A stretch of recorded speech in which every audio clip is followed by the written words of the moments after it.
Ever bought a pineapple from the grocery store, twisted off that spiky top, stuck it in some dirt, and then waited and waited and waited for a pineapple that never came? Maybe you got a beautiful plant with long green leaves, but after 2 or 3 years, you're still staring at nothing but foliage. Here's the thing most people don't realize. Pineapples don't just fruit when they feel like it. You actually have to tell them when it's time. In this video, I'm going to walk you through the complete process of growing pineapples from start to harvest, including the one trick that forces your plant to fruit on your schedule instead of whenever it decides to get around to it.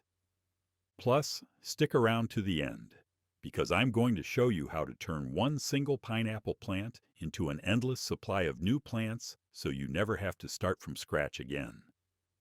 Let's get into it. Pineapples are one of those fruits that seem exotic and tropical, but they're actually surprisingly easy to grow whether you live in Florida or Minnesota. The difference is just whether yours lives outside year-round or spends winters in your living room. The reason most people fail with pineapples comes down to two things. They don't understand how long pineapples naturally take to fruit, and they don't know you can speed that process up dramatically. Once you understand both of those pieces, growing your own homegrown pineapple becomes totally achievable. So let's start at the very beginning with how to actually get a pineapple plant going. The easiest and cheapest way to start a pineapple plant is from the top of a grocery store pineapple. You're essentially getting a free plant with every pineapple you buy, which I think is pretty amazing. But here's the thing. Not every pineapple top is going to work equally well, so you want to choose carefully. When you're at the store, look for a pineapple with a healthy green crown. The leaves should be firm and green, not brown or dried out at the tips. Give the center leaves a gentle tug. If they pull out easily, that pineapple has been sitting too long and the crown might already be rotting at the base. You want one where those center leaves are firmly attached. Once you get it home, here's exactly how to prepare it. Grab the crown firmly and twist it right off the fruit. It should come off pretty cleanly with a little bit of the flesh attached. Now you need to remove the lower leaves about 1 inch to 1.5 inches worth by just pulling them off. This exposes the stem where your roots are going to develop. You'll actually see little brown bumps on the stem after you remove those leaves. Those are root primordia, basically roots waiting to happen. The more of those you expose, the faster you'll get a good root system going. Now here's a step a lot of people skip, and it makes a big difference. Let that crown dry out for about 3 to 5 days before you plant it or put it in water. I know it seems counterintuitive, but this allows the cut end to callus over, which prevents rot when you plant it. I've lost pineapple tops to rot because I was impatient and planted them the same day.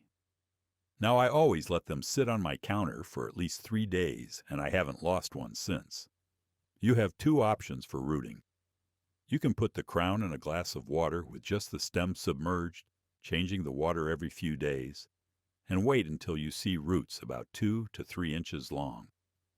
That usually takes 3 to 4 weeks. Or you can plant it directly into soil, which is actually what I prefer now. It takes a little longer to see growth, but I find the roots establish better when they develop in soil from the start. Either way works. You'll know it's rooting successfully when you see new leaves emerging from the center of the crown. That usually happens around 6 to 8 weeks after planting.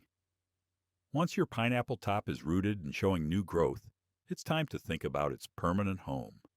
And this is where a lot of people make a mistake that costs them fruit down the road. Pineapples need a good-sized container to produce fruit. If you keep them in a small pot, they'll stay alive and look fine, but they won't have enough root space to support fruiting. I recommend starting with at least a 3-gallon pot and eventually moving up to a 5-gallon or even a 7-gallon container. My best producing pineapple plants are all in 7-gallon nursery pots. The soil mix matters too. pineapples are bromeliads, and they absolutely hate sitting in wet soil. You need excellent drainage, or you'll end up with root rot. I use a mix of about 60% regular potting soil and 40% perlite. Some people add sand, but I find perlite works better and keeps the pot lighter, which matters if you're moving them indoors for winter. The soil should be slightly acidic, somewhere between 4.5 and 6.5 pH, which most potting soils already are. You don't need to overthink this part. Just make sure it drains well and you're good. When you plant, bury the stem up to where the leaves start, firm the soil around it, and water it in. Place it somewhere with bright light right away. Pineapples don't need a transition period like some transplants do. Now let's talk about light and temperature, because this is honestly one of the most important factors in whether your pineapple actually fruits or just sits there looking pretty. Pineapples are tropical plants, and they want as much sun as you can give them. We're talking full sun, at least 6 to 8 hours per day, and honestly, more is better. If you're growing indoors, a south-facing window is ideal, but even that might not be enough during winter months. I supplement with a grow light for my indoor pineapples from November through February, running it for about 10 hours a day. The plants that get the most light are always the ones that fruit the fastest.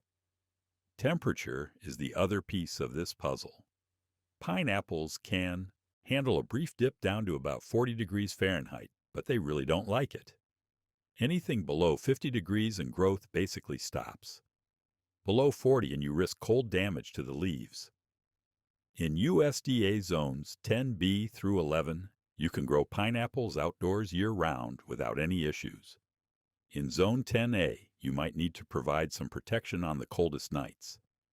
In Zones 9 and below, you're really looking at container growing so you can bring them inside when temperatures drop.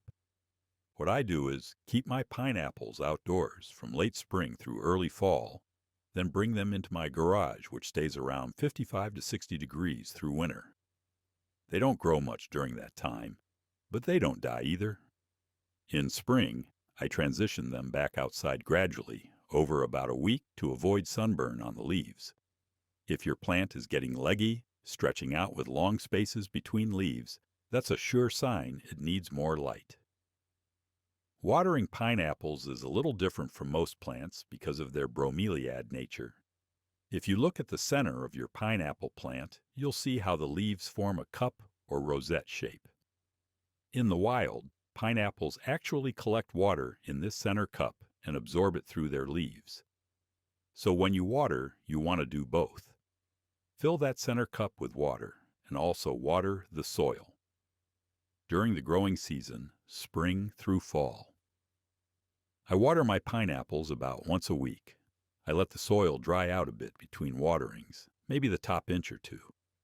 Then I give them a good soak until water runs out the drainage holes, and I fill that center cup. In winter, I cut way back, maybe once every 2 to 3 weeks, because the plant isn't actively growing and wet soil plus cool temperatures equals root rot.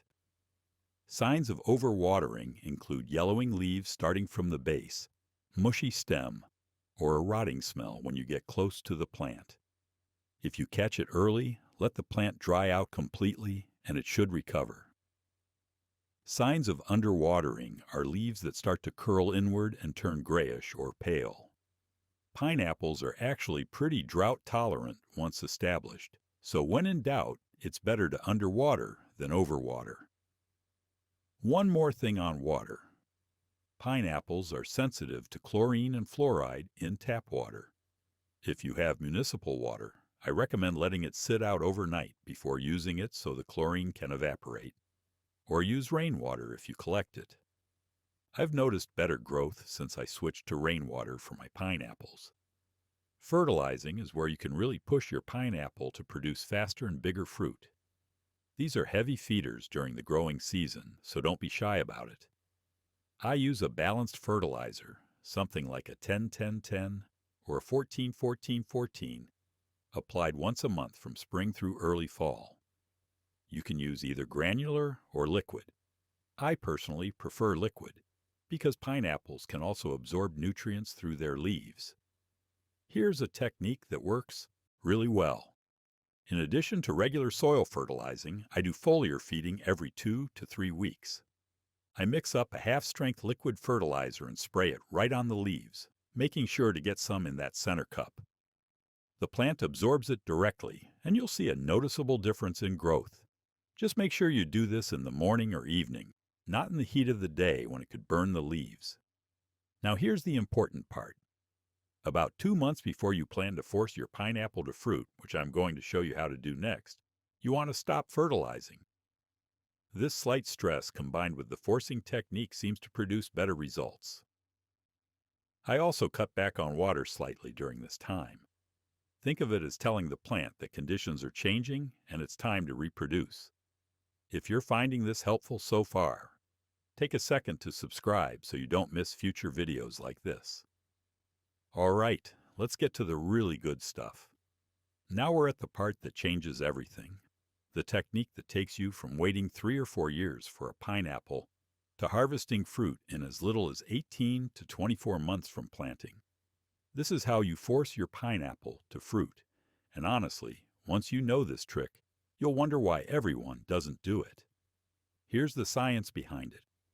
Pineapples are triggered to flower by a plant hormone called ethylene. In nature, this happens when the plant gets big enough and mature enough to produce its own ethylene in sufficient quantities. That can take 2 to 3 years, sometimes longer. But we can introduce ethylene artificially and trick the plant into thinking it's time to fruit right now. The easiest way to do this at home is with an apple. Apples naturally produce ethylene gas as they ripen, so we're going to use that to our advantage. Here's exactly what you do. First, make sure your plant is ready.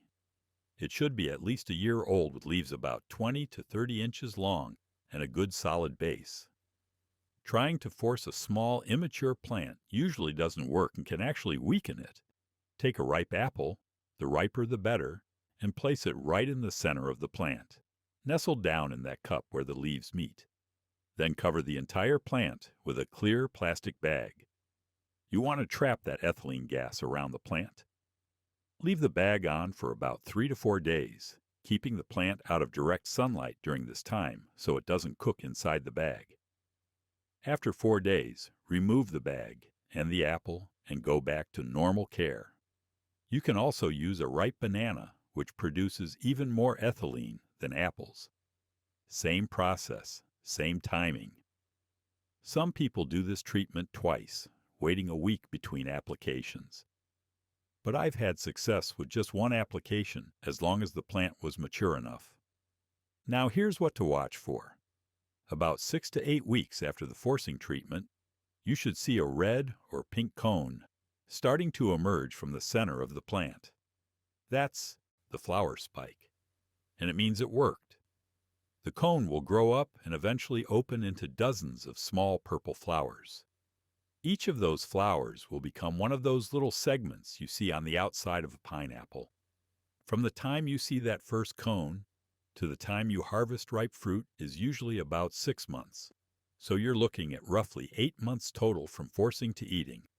If you don't see anything after 2 months, your plant might not have been mature enough. Give it another few months of growth and try again. I've had plants that didn't respond the first time but fruited beautifully on the second attempt. Let's talk about some common problems you might run into and how to deal with them. Root rot is probably the #1 killer of pineapple plants. The symptoms are yellowing leaves, a mushy or brown base, and sometimes a foul smell. This is almost always caused by overwatering or soil that doesn't drain well enough. If you catch it early, unpot the plant, trim away any brown or mushy roots, let it dry out for a few days, and repot in fresh, well-draining soil. If the rot has reached the main stem, unfortunately, the plant usually can't be saved. Mealybugs and scale are the most common pests I see on pineapples. Mealybugs look like little white cottony spots, usually hiding where the leaves meet the stem. Scale looks like small brown or tan bumps on the leaves. For light infestations, you can wipe them off with a cotton swab dipped in rubbing alcohol. For heavier infestations, I spray with neem oil mixed according to package directions, making sure to get into all the leaf crevices. Repeat every week until they're gone.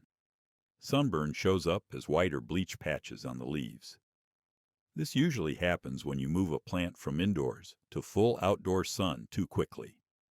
The solution is to transition gradually over a week or two, starting with morning sun only and working up to full exposure. Cold damage looks like brown or black tips on the leaves, or in severe cases, mushy, translucent leaves. If just the tips are damaged, the plant will recover.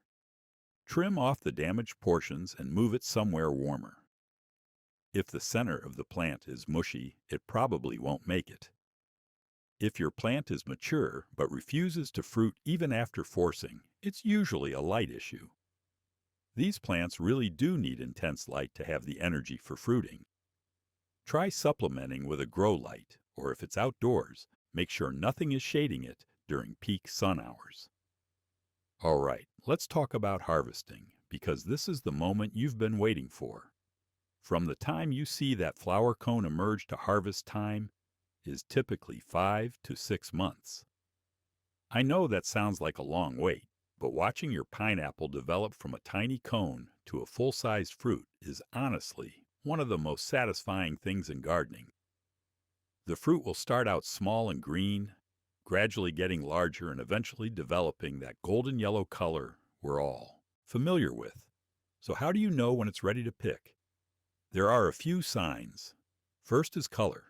A ripe pineapple will turn from green to golden yellow, starting at the base and working up. You don't need the whole thing to be yellow. Maybe about 1/3 to 1/2 golden is perfect. Second is smell. Get down close to the base of the fruit and take a sniff. A ripe pineapple has that unmistakable sweet tropical fragrance. If it doesn't smell like anything, it's not ready. Third is the thump test. Flick the fruit with your finger. A ripe pineapple has a solid, dull thump. An unripe one sounds more hollow. When it's ready, use a sharp knife and cut the fruit off where it meets the stalk. Leave about 1 inch of stalk attached to the fruit. And here's something important. Don't throw away that mother plant. After it fruits, it's going to produce babies, which brings us to the bonus tip I promised. This is honestly my favorite part of growing pineapples, because this is how you turn one plant into an endless supply.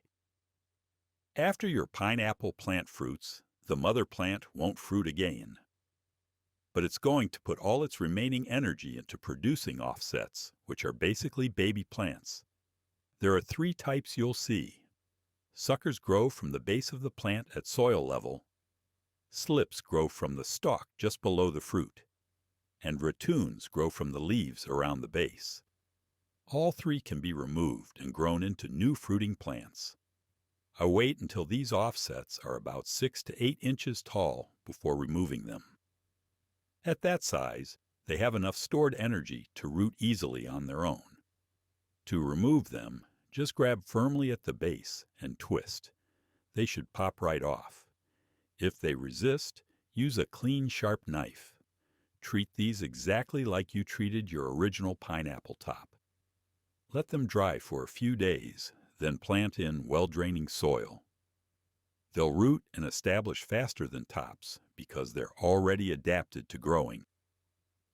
From a single fruiting plant, I typically get anywhere from 3 to 8 offsets. Some I give away to friends, but I keep enough to have a continuous rotation going. My goal is to always have plants at different stages, so I'm harvesting pineapples multiple times per year. So that's everything you need to know to grow pineapples successfully and actually get fruit. If you found this helpful, make sure to subscribe and hit the bell icon so you don't miss more videos like this. And if you've grown pineapples before, I'd love to hear your experience in the comments below. Thanks for watching, and I'll see you in the next one.